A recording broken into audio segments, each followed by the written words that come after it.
were gardeners who nurtured the planet, but we've just, the species has become mass farmers and we take stuff out of the planet.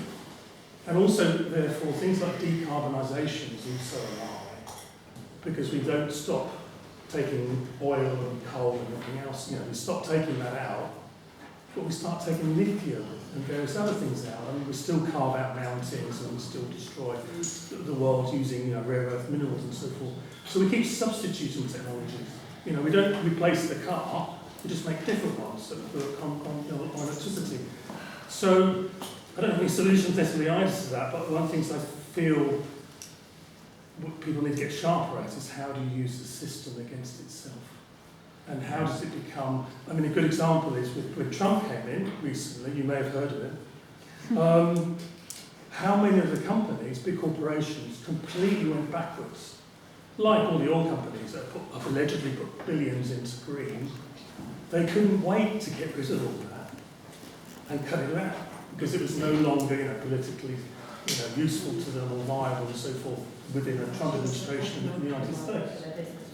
Say again? It wasn't actually economically viable for their overall plan, so it actually bear relatively not that much relation to Trump. And they knew that, but they deliberately avoided saying that and pretended like renewables can save the day. They knew.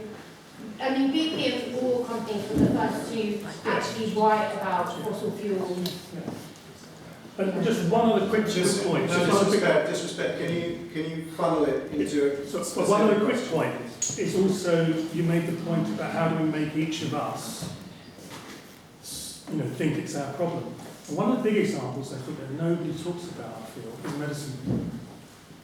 Actually, a lot of disease and illness, you talked about plastics and so forth, and us being full of plastics and so forth, the rise of certain cancers and so forth, they're environmental. We've poisoned ourselves already.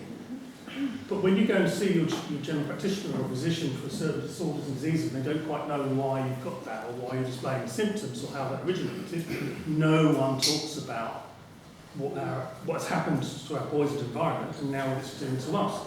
So my question to all of you is, you know, with all those elements, how do we make a very selfish species feel this is in our own interest, and how do we better use its own system that we have now against ourselves? Because unless you do that, I think people are not listening, and they do want to listen to ESPN, I think.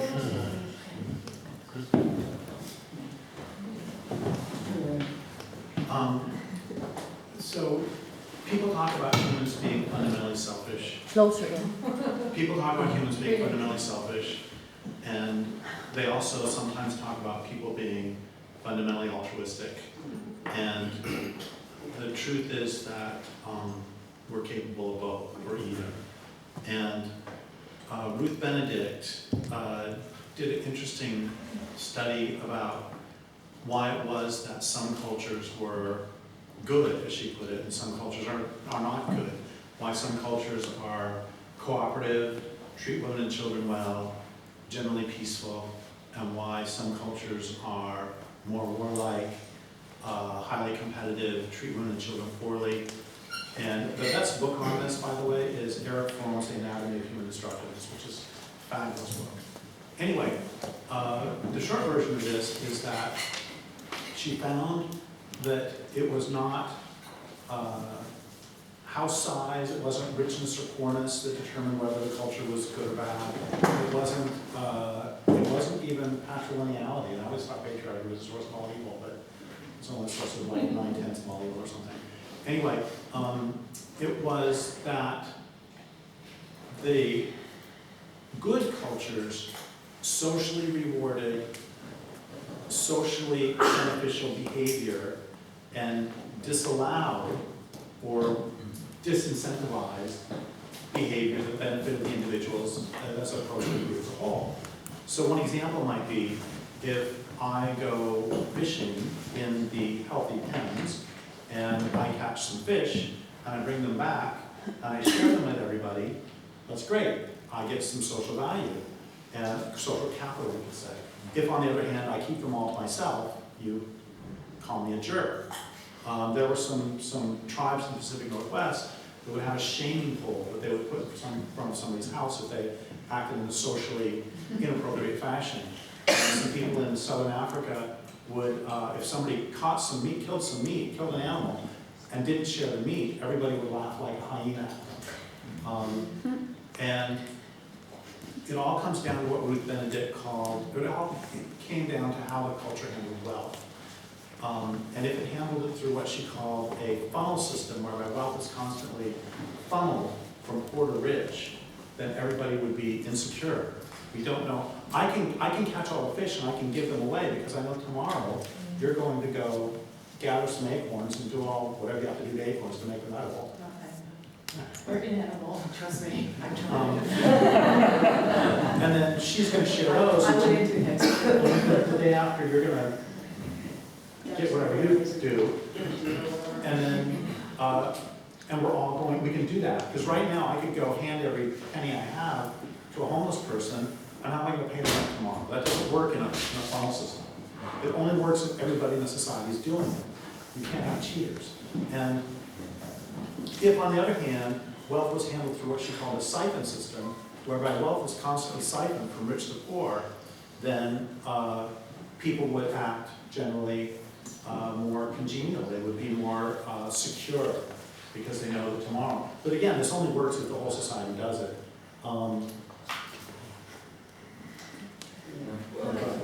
Well, I was just going to take up a different part of the question to do with stuff about lies and the system against itself and so on.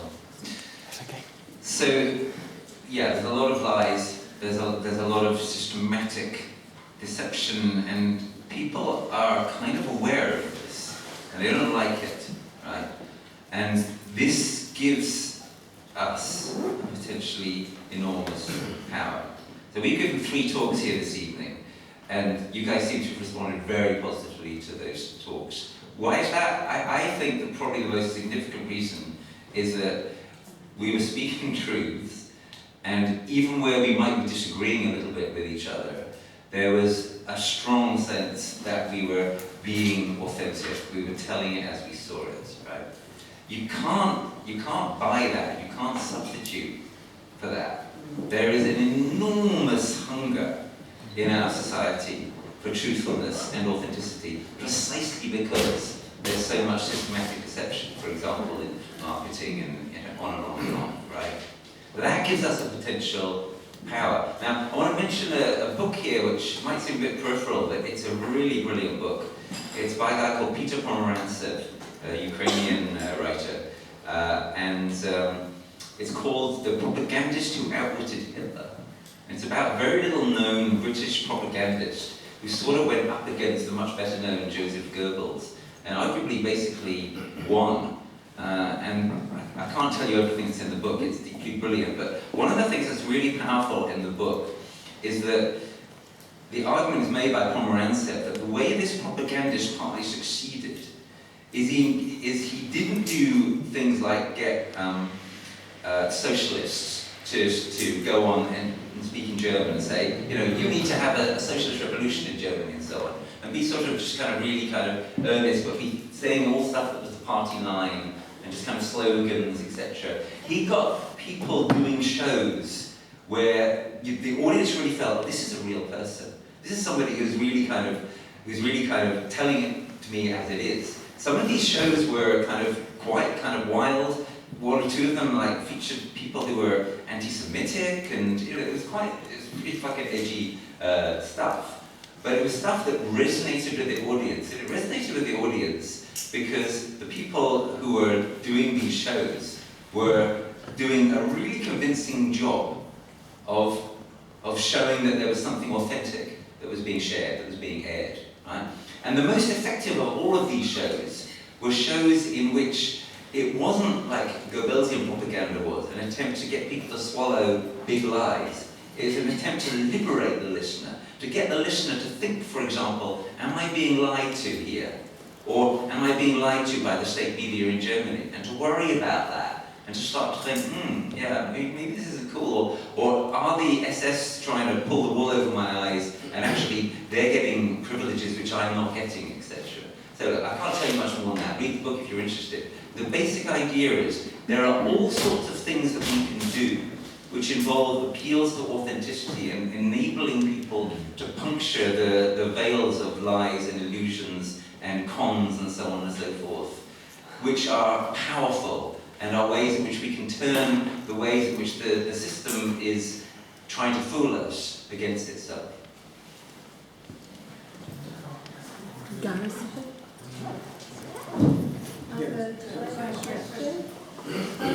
Going back to something you said, Rupert, about the Phoenix future, and this idea of bringing forward into our future things that we value, like seeds and certain species. But then how do we prevent the sort of, power grabs by the powerful and the wealthy to then patent their seeds? And do you see what I mean? How does one keep the communal alive if people are deciding what we take forward into our future? Yeah, gosh, well, that's a huge question, isn't it? I'm just going to try saying a couple of little things. One is that there may be some stuff that we try to keep secret.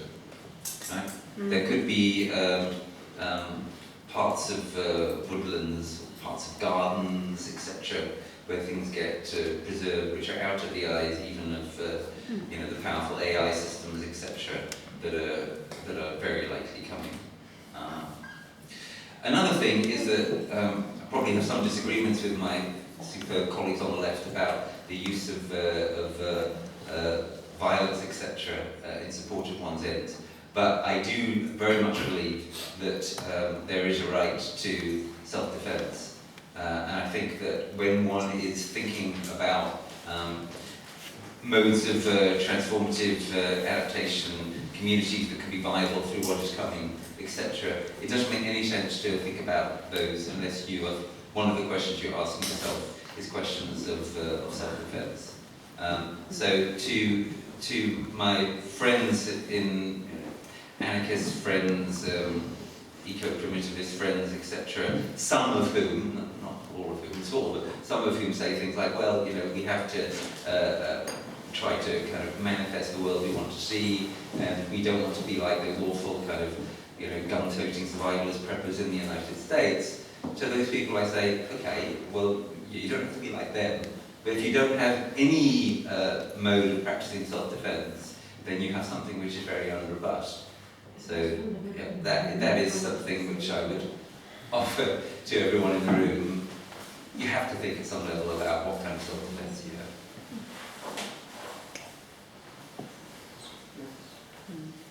Thank you. Thank you very much. I'm kind of bursting with all of the responses to many of the different things that you've said, and I'm not able to take in some of the other things because they're a bit difficult for me. But my question, my concern is that, I think, after the fall of this civilization, of these civilizations, I fully expect us to go into a new dark age. And my feeling is one of dread, and my fear, my dread is that we will simply see the re-emergence of what we've had already, what's come before. And I think we have, as human beings, evolved out of that emergence. I mean, men across the planet are bigger, stronger, and more powerful than women, and I think that's one evidence of that. We have patriarchal lineage, but we also have male sexual violence, and I see it at this time of year living in a narrowboat, and the drakes are drowning the ducks and each other sometimes as well as they rape them.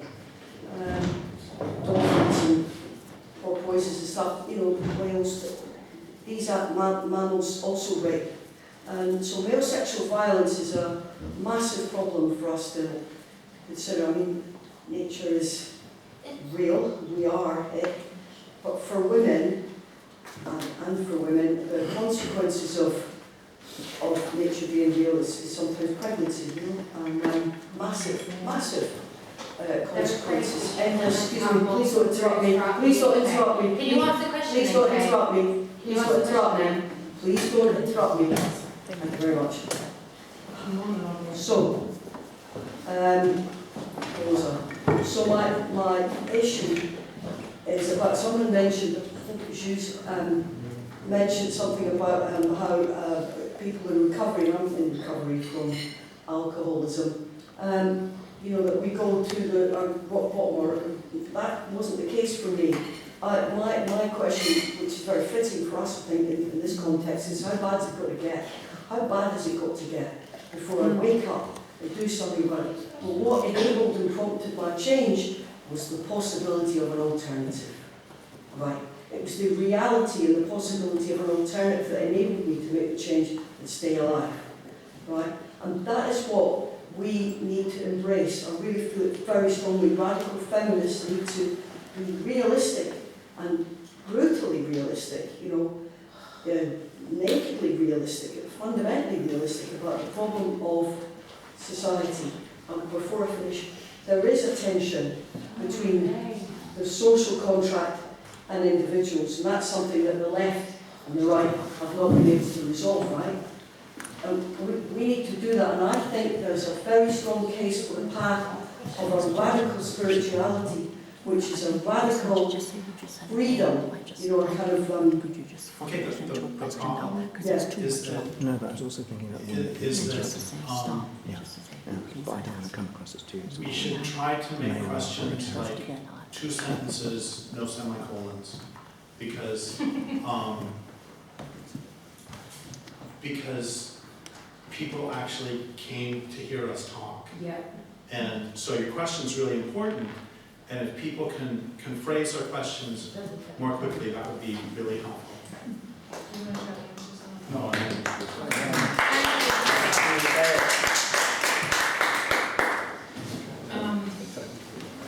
I think that our pattern as social mammals, this is why I try to open this talk with that really just 2 million years of history, is we really are, as a species, and all social mammals are really like this, we're gynocentric. And that especially because we're super social. Our young are so vulnerable for so long that it's a group effort to raise them. And that's why you need not just the mothers, but the grandmothers and the aunts. There's just no other way. I mean, other young, they stand up and walk within half an hour.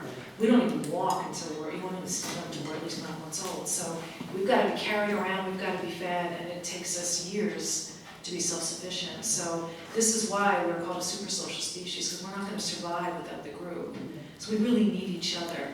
And for that first 2 million years, it really was that mother-child bond that everybody got was so important. And really, this is so odd for most people to think about in these times, but it is really true that the woman's sexual partners certainly they just weren't important. You know, his role, his job, his role was off with his mother, living in her longhouse, helping to raise his sister's children. You know, and when a woman got tired of a lover, they called it a walking marriage. She would just roll up his blanket and put it outside, and he would go back to his mom, and that was that. And male violence was just not really conceivable, because if you raised your hand to a woman, I mean, the brothers and the uncles were right there, so it just wasn't thinkable, because it wouldn't be allowed. So it just wasn't a concept. And we have very clear historic examples of this up until almost modern times, where, for instance, the Iroquois, the tribes in the Northeast there were absolutely rape-free cultures. They were the land was still passed down from mother to daughter, and there's all kinds of written materials about this in the local newspapers, and some of the actual radical feminists of the time made very strong note of this, that everybody knew if you lived in New York, the rural areas where there were still plenty of, and still are, but still where the Iroquois live, you could let your daughters just roam around the forest with these young men as their guides. Nothing would happen to them. They were so respectful. And this is actually, I'm getting off topic here, but there's a really great book about this called Sisters in Spirit, because the original radical feminists from the United States were friends with the cynical women. So the three most radical of that original, the first wave, all came from, there's a reason that Seneca Falls happened in that city, in that town.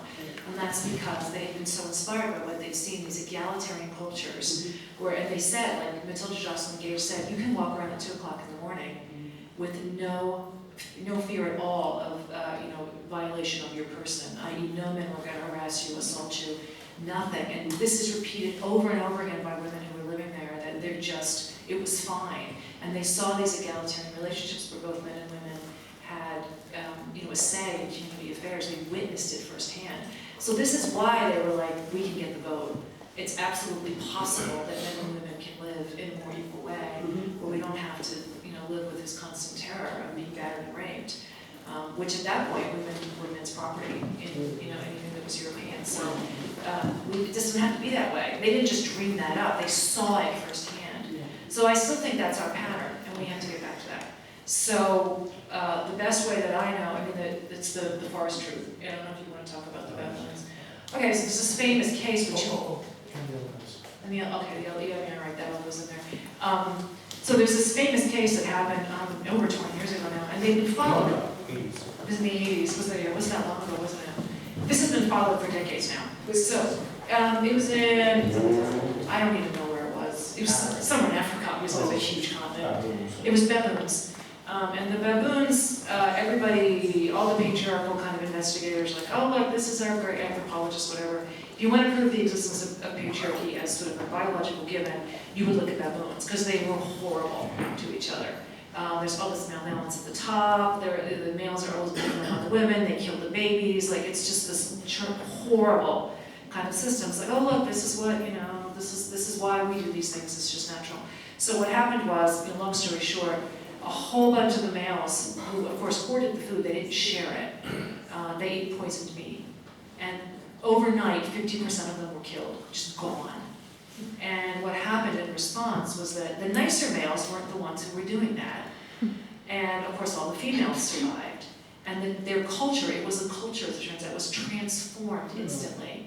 So any time that a male started to behave in the old ways of being violent to the females, all the females would surround him and stop him. Everybody started doing grooming, like the social grooming, on the male who was behaving badly, as if to say, look, we can bond instead. Food starts being shared amongst all of them. Nobody's killing the babies anymore. And the best part was when new males tried to join and would bring the bad behaviors, they would re-socialize them. It's like, we don't do this here. We do this other stuff now. You don't need to worry about being the alpha. We don't have an alpha. It's all just good. And this has held now for decades. So it was a culture. So if they can transform their culture, we are a little bit smarter. We ought to be able to do this. And so I think the final example that, do you want to talk about that? Well, I'll just mention that this was 40 years ago, and it's the Forest Troop and River Troop, if you want to look If it you up. want to look it up, there's all kinds of articles. There's all these articles that were about it. Very mainstream things. You can find it. You don't need like a code to get into, academic. And to me, this has always been really helpful. Like, okay, this. In fact, when they were able to, like, that to me was the more primary pattern. Was just that the moms and the babies should be at the center. Everybody should be protecting them. And the male violence, then you can stop it. Like, we just all have to do it. And it's the same with, like, that's why I like that bison at the end was like, look, the bulls stand around and protect the moms and the babies. They're not hurting them. They are the ones who are supposed to protect them. So there is this role for men in the culture where your job is to protect, and everybody understands that. But the next layer in is the cows without children, without calves. So that would be me, that would be you. If the bulls aren't going to do it, we got to do it. We have to. So people ought to be able to think a little more deeply about what male violence is and how it originates. We're talking about it in a sort of deep factor way, which upsets me a lot, because women can be very violent. And well, men around the world can be very... Yes, absolutely. But you just, around the world, the statistics hold. Men do 96% of the violent crime and 98% of the sexual crime. We are talking about an activity or behavior that is almost entirely men. And I'm not saying women are angels, we're not, but that who commits the violent crime. But we have to think why that violence occurs. It doesn't come out of nowhere. I mean, well, they can clearly be socialized. They can clearly be socialized not to. There are non-violent cultures cultures, there are rape-free cultures. Men do not have to be this way. No. They can be the bison, you know, the That's bulls. really what I'm and it's- asking, I think. Yeah. Can I just add a couple of quick examples? Yeah. So the situation with bonobos, for anyone who doesn't know, is basically like what Lierre just described, but like a standard. It's absolutely amazing. And also, just in response to your thing about whales and dolphins, did you know that there are numerous recorded examples of humpback whales saving from orcas? Not other humpback whales, but other whales and other dolphins of different species. Now, you know, if humpback whales can do that, that's something really kind of profound that we need to pay attention to, and we need to be open to some of the ways in which, in nature, if you will, there are behaviours of a kind of profoundly altruistic nature that people have thought was only possible for human beings. It's just not true. Another difficulty with just generally using non-humans for human behavior, or as models for human behavior, is the presumption that there are any non-humans in the world who are not suffering from PTSD. Yeah. So the idea that if we study elephants, or if we study gorillas, or I don't care, dogs, it doesn't matter. And then that says something about, or whales, that says anything about how they would have behaved 10,000 years ago would make as much sense as studying the Russians who were fleeing the Nazi panzers in World War II, and saying that applies to normalized human behaviors. And then This is especially true for whales, I would say. The devastation, unbelievable. yeah, I mean, Cultural they've been devastation. for centuries. Yeah. And I also want to acknowledge something that you said is extremely important about, this is a line from you again, we all know what happens to women when patriarchal civic society collapses. And the thing is, that's one reason that I think that we need to attend right now to men's violence against women. Because the time to attend to men's violence against women is not when there is no civic society left. So these, I hate the word memes, but these ideas, these loyalties is what I'm looking for. These loyalties need to be made now. Well, just, you know, there's examples like the Gulabi gang in India where the women just said, you know, we've had enough. And they just go and they beat up batterers because the police weren't going to do anything. And I think we need to start being those women. You know, and we just heard this great story from a friend of ours about, there was a violent man who had sort of joined the family. And there was, he was battering a woman and also abusing the children in the family. And her brothers went and they pulled him out of the house and they beat the shit out of him. And they said, you're leaving. And if you come back, it's going to be worse next time. Yeah. And he was never seen again. It's like, all right. And if men aren't going to do that, we need to start doing it, like the Gulabi gang. And it's going to take more of us than men, because we're smaller. But there's no reason we can't bring weapons. And every time we see violence happening against a woman, why don't we, I know that the law will eventually come down upon us, but why don't we just start doing that and show women that the most important bond is between, that we will protect them, you know, if nobody else will. Because we've all got women in our lives who are either, you know, yeah, like there are, you know, our cousins or our daughters or the granddaughter, whatever. And then the men come and they do these horrible things and nothing ever happens. And then she's sunk, you know, for decades maybe. So we need to just start intervening and making that be the standard. We're not going to work with this anymore. And hopefully there's men who join us, but if not, the cows without cows can get this done too. And the reason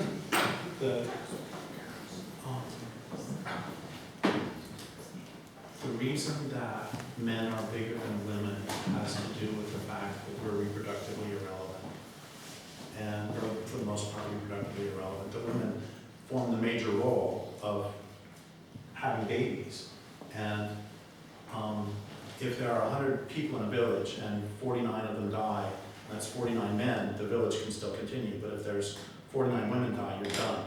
So it's just like with bulls. The bulls are reproductively irrelevant for the most part. And so if you have, it was traditional among, there's a great book by Peggy Reeves Sanday, Female Power and Male Dominance, about why some cultures are high rape and low rape, and some are low rape or no rape. And she goes through some of the characteristics of the high rape cultures and the low rape cultures. But one of the things I thought was really interesting was how across basically all of those cultures, if somebody has to travel long distance, it's always the male. Like if they have to be an emissary or if they have to go scouting, that's because if they die.